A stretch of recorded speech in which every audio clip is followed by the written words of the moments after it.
over again, and just the hate that we're witnessing. There is so much hate in the world right now. Now, older, wiser people will say it's always been that way. What changes is the will to deal with it. Goes back and forth. Muslims were made into monsters after 9/11. That happened with both parties. Went to war in the wrong places, people could argue. Now there has to be an adjustment. The Obama administration cut funding to look at these white extremists also. So that's about what's perceived as a threat. It's time to adjust. This president complicates that because he has cottoned to it. But that he has given comfort to these people. But when you say the Obama administration, yes, maybe factually, but that was because of political pressure from the right. That wasn't because Democrats were telling him to cut funding for that. It was because conservatives were upset. Be slow and he on that. got political pressure. Conservatives were upset, but Democrats also were on, pun intended, they were on their own jihad against Muslim extremism, right? And then you had that weird moment where they didn't want to say Islamic extremism anymore. So there was a swing towards being reasonable about it, but that swing never led us back to focusing on the main problem at home. We never got that far.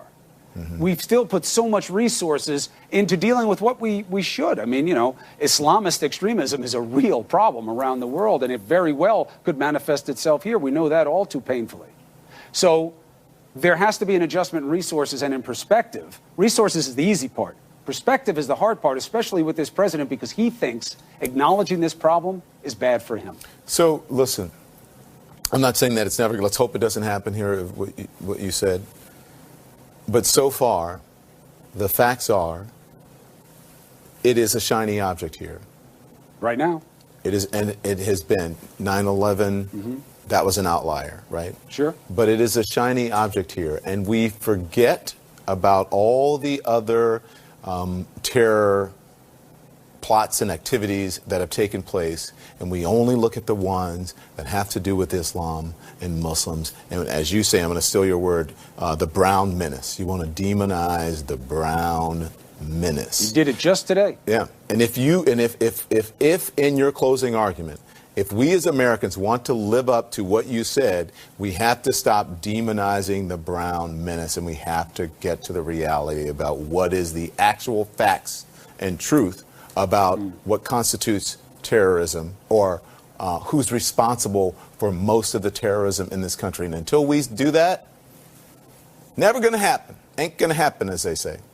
Look, and even if you want to deal with it on the level of, well, I'm just somehow psychologically more comfortable being afraid of a threat that doesn't look like me. Right. People need to know. White extremists hate all of us because either you're in one of the categories, like me and D. Lemon, or you're sympathetic to those categories in their mind. So really, there's only a thin slice that's going to make it. And look, we were just, both of us were just on the list of a guy who's exactly like this, who thought it was a good idea to kill a bunch of us.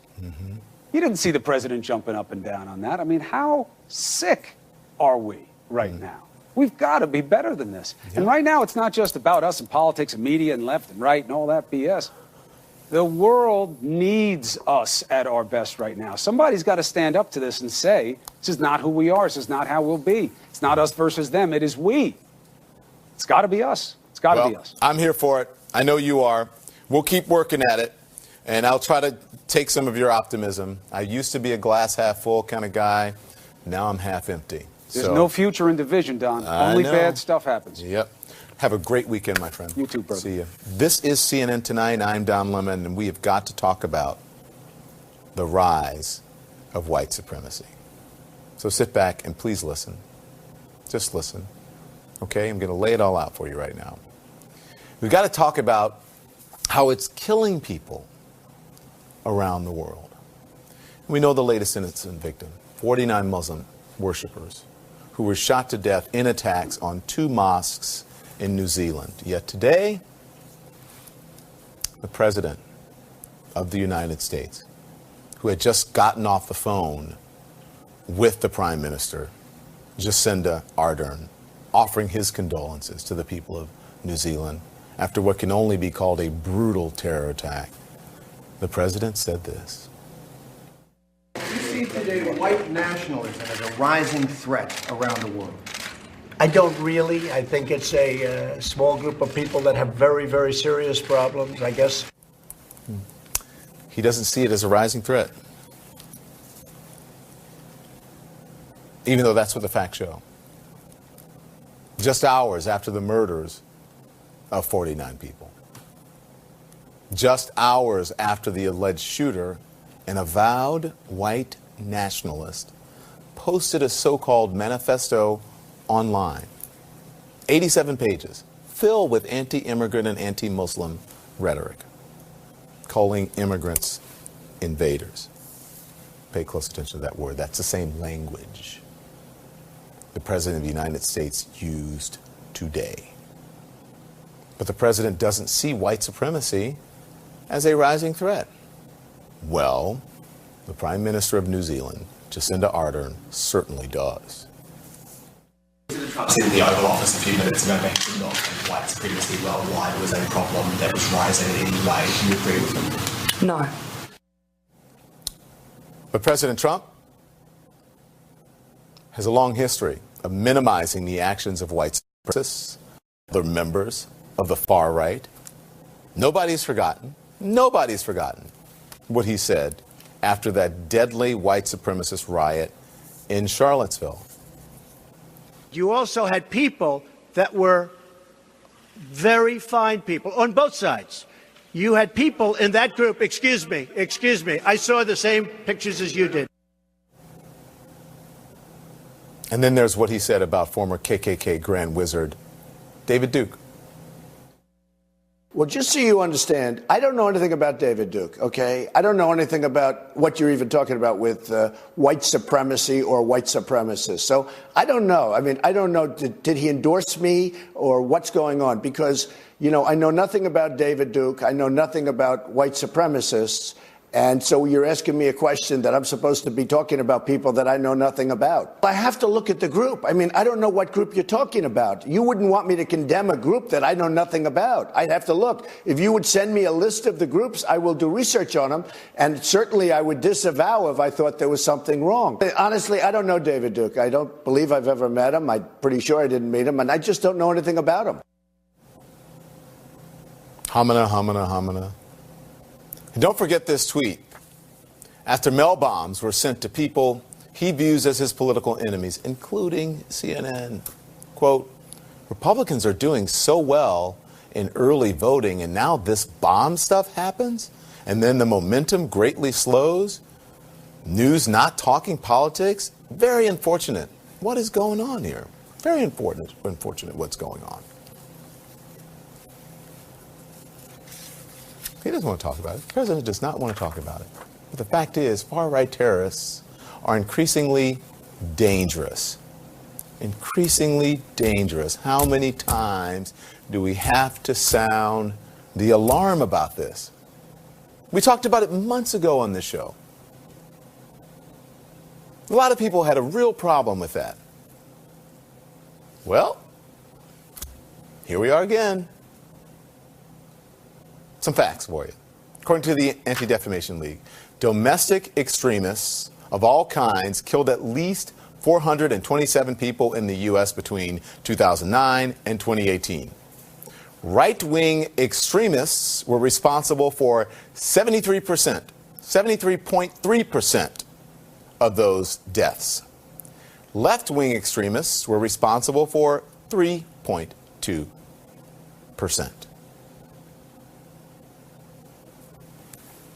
3.2%. The nonpartisan think tank, New America, also has a breakdown of the deadly attacks in the U.S. by ideology. This is post 9/11 up to 2017. The Charlottesville attack. 68 people were by far, 68 I should say, were by far right groups, and 8 by left-wing groups or black separatists. That means using their analysis for every 8 deadly attacks carried out by right-wing extremists, there was 1 attack carried out by left-wing extremists. White nationalists are increasingly the face of terrorism. Hold on, just let me read this. One more fact for you. This is from the ADL. According to the ADL, the extremist-related murders in 2018 were overwhelmingly linked to right-wing extremists.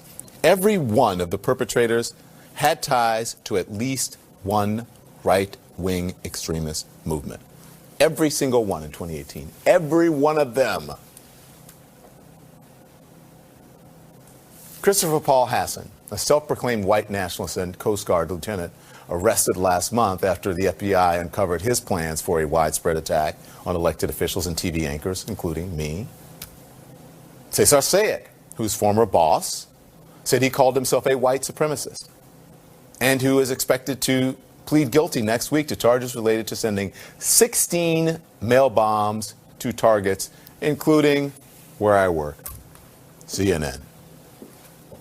Robert Bowers, charged with shooting and killing 11 worshipers at the Tree of Life Synagogue in October, who posted on a social network that's a haven for white nationalists and neo-Nazis about so-called invaders,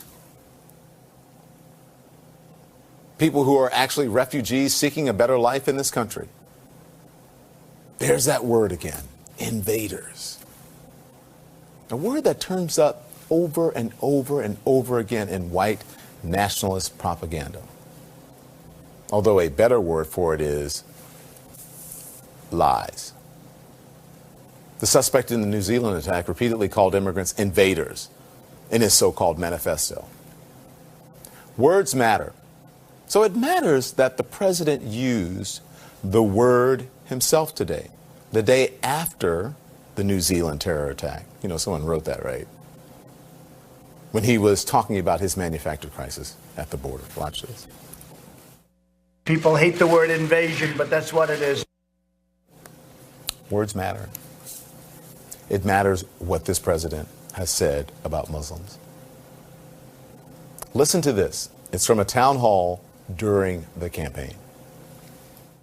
We have a problem in this country. It's called Muslims. We know our current president is one. Right. You know he's not even an American. We need this birth question. certificate, This is the man. first question. But anyway, we have training camps growing where they want to kill us. Mm-hmm. That's my question. When can we get rid of We're going to be looking at a lot of different things. And, you know, a lot of people are saying that, and a lot of people are saying that bad things are happening out there. We're going to be looking at that and plenty of other things. No, there was no John McCain moment in there. No, he's not a Muslim. And what if he was Muslim? But there's no, he's not a Muslim. There is no denouncing the ignorance of what that guy said. But he said what that guy said was a lie. It was ignorance. The president didn't announce, he just doubled down on it. Well, we're going to be doing a lot of things. There's more. I think Islam hates us. There's something there that there's a tremendous hatred there. There's a tremendous hatred. I mean, I don't notice Swedish people knocking down the World Trade Center. There is a Muslim problem in the world. And by the way, and you know it, and I know it. Donald J. Trump is calling for a total and complete shutdown of Muslims entering the United States. Is it any surprise that the alleged shooter in New Zealand wrote this about Donald Trump in his so-called manifesto? He asks himself, are you a supporter? And he answers himself, as a symbol of renewed white identity and common purpose? Sure. His own words. Words matter. It matters when President Trump downplays the real emergency of global white supremacist terrorism. It matters when he ignores the real emergency of climate change, even as students around the world took to the streets today to demand action. But this president focused on a manufactured emergency at the border instead of the real emergencies that threaten all of you, all of us. Think about that. And think about this. What is behind the rise of white nationalism? And can we find radicals before they attack? That's the big question for Wajahat Ali and Phil Mudd. Next. So as I mentioned at the top of the program, the suspect in the murders of at least 49 people at 2 mosques in New Zealand posted a manifesto online before staging his rampage. It's a white nationalist creed filled with hateful messages against immigrants, minorities, and Muslims. I want to talk about it now. Wajahat Ali is here, as well as Philip Mudd. Good to see both of you. Thank you so much. This is a really important conversation. You say, Wajahat, the underlying theme anchoring this white supremacy is the fear of replacement. Explain that to me. So replacement theory is the major fear of white supremacist ideology. It's a conspiracy theory. It's also called white genocide. What they believe is that there's a global cabal headed by the Jews. The Jews are at the top, and they're using the rest of us, blacks, immigrants, Muslims, refugees, as part of their plan to do what? To take over Western civilization, to weaken the white man, and to subordinate them. Now you might say, wow, this sounds a bit crazy. How is this tied to President Trump, who, by the way, if I may say on your show openly, is a racist? He's not racially charged. He's not. He doesn't have racial trip-ups. He doesn't have racial flare-ups. I don't know what the hell a racial flare-up is. You don't go to CVS and get whitewashed for a racial flare-up. He's a racist. It's the feature, not the bug. If you look at this man who walked into a mosque on Jummah prayer, which is, for us, today's Jummah, right? This is like Sunday Mass for Muslims. The whole family goes in the early afternoon. And 49 people go to pray and they won't come back. That's their last prayer. He opens up fire, kills 49 of them. And he wants to punish Muslims. He wants to take revenge against Muslims. He wants to go get them to save Western civilization because he believes that we are taking over. Well, he says it's an invasion. Who else says it's an invasion? Midterm 2018. President Trump. Anti-Semitic conspiracy theory. It wasn't just, him loose-mouthed, critical of Israel. He said that George Soros, a Hungarian Jewish-American billionaire, was funding a caravan of who? Immigrants, rapists, criminals, Middle Eastern suspects to invade and take over America. He used the word invaders today when he talked. And he used the word invaders. Yeah. So take him literally and seriously, Don. Yeah. This is the feature, not the bug. And there's a reason. One thing I'll say, there's a reason why this shooter, in his manifesto, says that Donald Trump is the renewed symbol of white identity who shares a common purpose. What could be the common purpose that the President of the United States of America, Donald Trump, who says, I think Islam hates us and calls Mexicans rapists and criminals, could have with a white nationalist shooter who shot and killed 49 people? I think it's fairly obvious what that is. The attack happened in New Zealand, Phil. The suspect is Australian. He was fueled by the loss of a nationalist candidate in France's last presidential election. He was also inspired by other white nationalists. What does this say to you, this particular case, about this global threat? Well, I think people are going to look at this and say it's half a world away. It doesn't affect me. But I look at this and say, look, whether it's Europe or the United States, whether it's Dylan Roof or Australia, we look at this and say, why would we pay attention? It's Australia. We don't have to focus on that because it's not in our country. I look at this. That's right. I'm sorry, New Zealand, but it was an Australia, right? From Australia who was in New Zealand. I look at this and say, look, in the age of the globalization of identity, the globalization provided by the internet, we see this in the United States. If you think that in a country of fewer than 5 million people, less than half the size of New York City, that you will see this happen in New Zealand, and you don't think in a country of 330 million people where we say that a Mexican is a rapist, where we say that a Mexican judge doesn't have the right to pass judgment because of his heritage, that you don't think you're going to see this in this country. You've already seen this here, Don. We're going to see this again. We have to say Australia, New Zealand, it's the same as what we see here in the United States. Let's talk about Watch. I want to bring in because listen, there's white extremist terrorism, or whatever whatever you want to call it, however you want to say the term. There's jihadists. Right. There's Islamic terror. Yeah. We don't want to downplay that, but I think what people are concerned about is that people are not taking, or they're downplaying, I should say, the white supremacist terror. They're not taking it seriously. It should be taken equally. Well, even more so, the number one domestic terror threat, according to the FBI, in this country over the past 10 years is what? White supremacists. The number one amount of domestic terror plots done in the last 10 years is what? White supremacists. Yet the media coverage, Georgia State University came out with a study last year. When the suspect is Muslim or a person of color, there's 7 times more media coverage for that act of domestic terror compared to when a white man does it. A white man is what? A lone wolf, a troubled man. President Trump is he goes hard in the paint against ISIS. When someone did it in Spain, remember that? They took a car in 2017 and plowed through a crowd. He was tough. When the Uzbek national in October 2017 in New York plowed through a crowd, extreme vetting, Muslim ban, I'm going to end the diversity lottery program. When a white nationalist does it, he's impotent.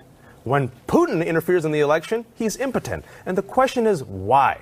Why are the KKK, the alt-right, and white supremacists who chant, wait for it, the Jews will not replace us, throw back to the replacement theory, that's what they chanted in Charlottesville, and they kill Heather Heyer, an anti-racist protester. He says they're very fine people, both sides are to blame. And so it comes from the top down. This is the commander-in-chief. I want President Trump to be the president of all Americans, not just his base and white nationalists, who, by the way, see him as a figurehead, as an enabler. And how do we know that? Their own words. Daily Stormer, the #1 white supremacist website, said, he's our guy. Richard Spencer, alt-right, says, he's our guy. David Duke says, he's our guy. Why is he their guy, Don? That's a very good question. And the question, too, for Phil is, he's 28 years old, the suspect in New Zealand. How do you become radicalized at 28 years old, and how do you stop it? How do you stop these young people from doing this? I give you a simple answer to how you become radicalized, and that is what I would call validation.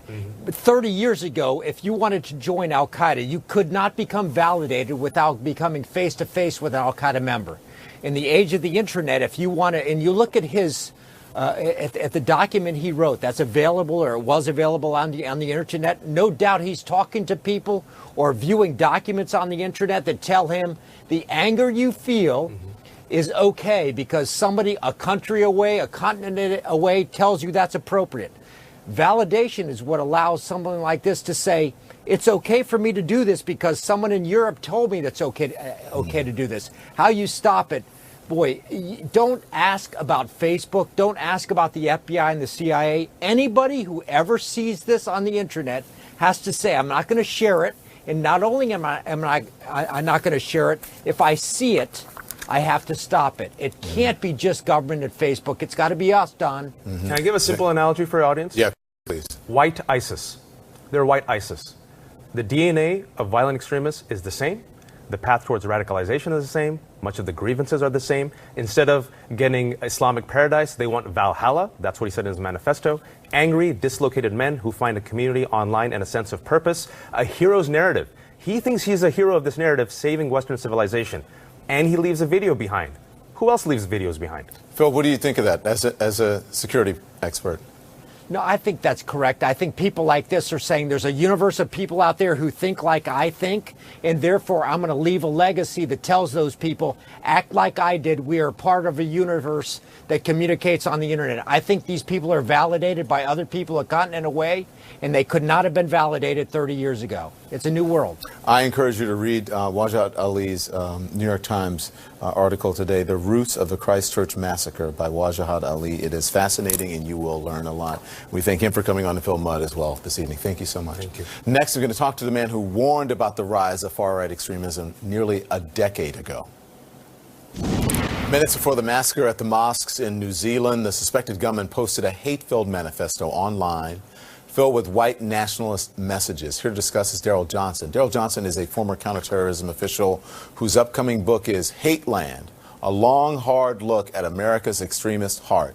And Max Boot is the author of The Corrosion of Conservatism, Why I Left the Right. Thank you both for coming on this evening. And Max, you're here all the time. Of course, I'm glad you're here. But I am doubly glad you're here, Daryl Johnson, because I have been talking about you and have known about you since 2009, since that report. And I read what you wrote today for the Washington Post, and I just want to tell people what you did. You warned of the resurgence of right-wing extremists back in 2009 in a leaked report.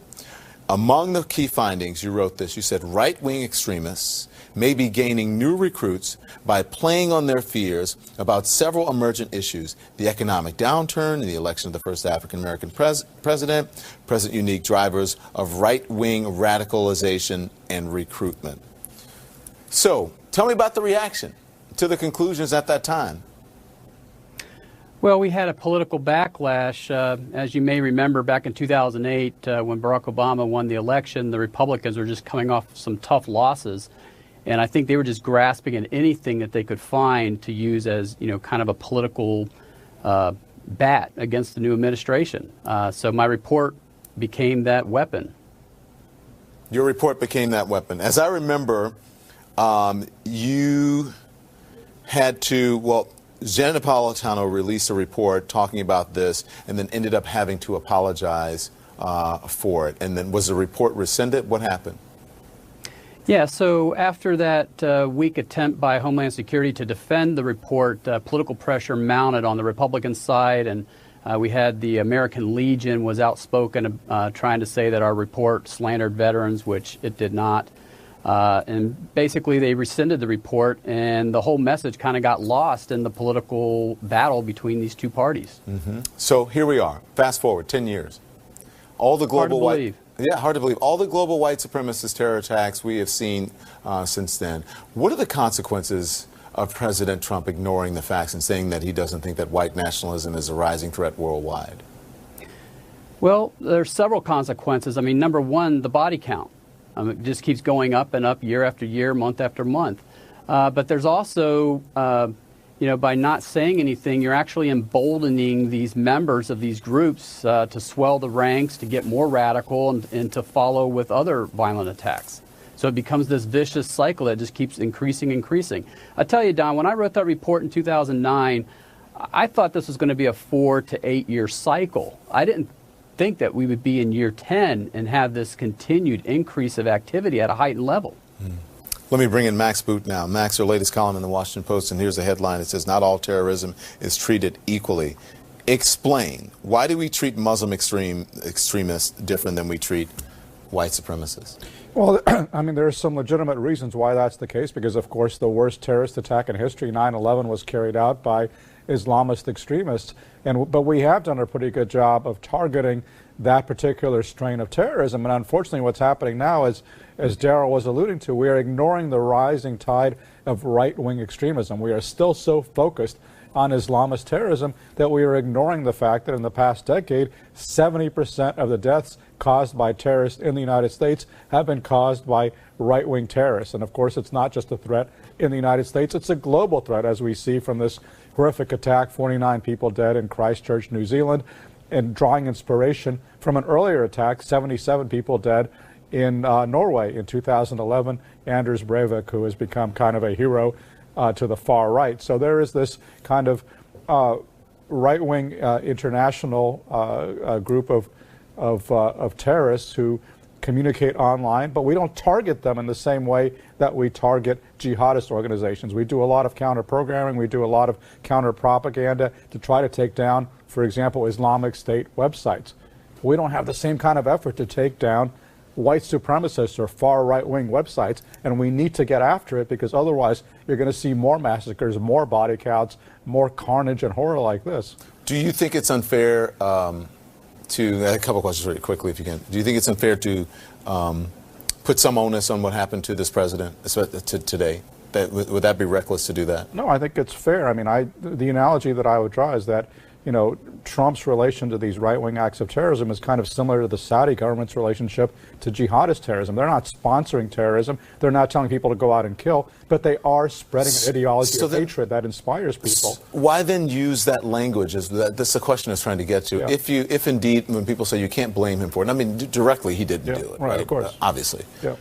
But why then use the language of invaders, the same thing that the terrorists in New Zealand did and other terrorists use? Why use that language? Because xenophobia, Islamophobia, racism, those are core parts of President Trump's political identity. That's what he uses to appeal to many of his followers. And he's not trying to call for violence, but you have to understand there's some people who hear the message and are driven over the brink. And that's the danger that we face here because words of hatred lead to acts of hatred. And President Trump needs to understand that. He needs to stop with this rhetoric, but he refuses to do it. Daryl, you have said that typically during Republican administrations we've seen a decrease in right-wing extremism. But you say that that's not the case under this administration. Explain why. Yeah, so typically under Democratic administrations, the white supremacists get fearful of expansion of minority rights. The anti-government extremists, they get paranoid and fearful over possible gun legislation. So when Republicans come into power, they don't have those same fears and worries. And so you tend to see a decrease in their activity, less organizing, less violent attacks. But what makes this cycle different is the 2016 political campaign was so heated. And, Donald Trump has borrowed some of these extremist themes that I used to see, on Stormfront and other neo-Nazi sites, 10, 15 years ago. He mainstreamed these ideas in his political platform during the 2016 campaign. And so the extremists look at his language and the themes that he's putting forth, like a border wall, banning Muslims from coming into the country, mass deportation of immigrants. These are extremist narratives that were once on the dark recesses of the internet, now being mainstreamed by the president. A political backlash ensued because of an objection to the label right-wing extremism. The report also rightly pointed out that the returning military veterans may be targeted for recruitment by extremists. Republicans